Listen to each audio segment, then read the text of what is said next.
আমাদের ফার্ম দেখাবো। আমাদের ছোট্ট একটি ফার্ম, এটির ভিতরে আমরা কিছু ব্রয়লার মুরগির বাচ্চা উঠাইছি। এখানে আমাদের ছোট্ট ঘরটির ভিতরে মাত্র 3 দিন হয় বাচ্চা উঠাইছি, বোর্ডিংয়ের জন্য রাখা হয়েছে।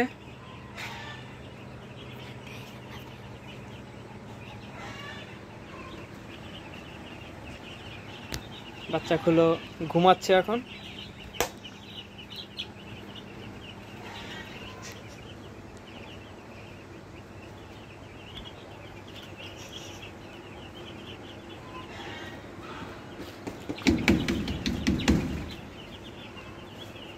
কিছু বাচ্চা আদার খাচ্ছে, খাবার খাচ্ছে।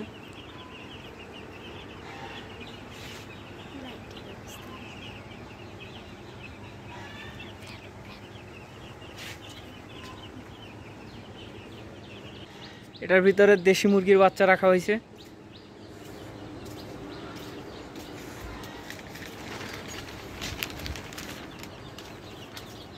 এই আমাদের দেশি মুরগির বাচ্চাগুলো খুব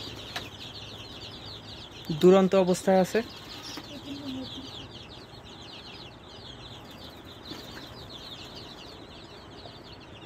আরো কিছু ছোট বাচ্চা রয়েছে,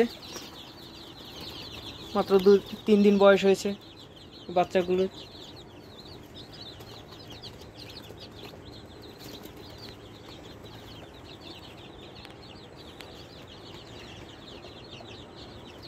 সবাই দোয়া করবেন আমাদের মুরগির জন্য এবং আমাদের জন্য। সবাই ভালো থাকবেন।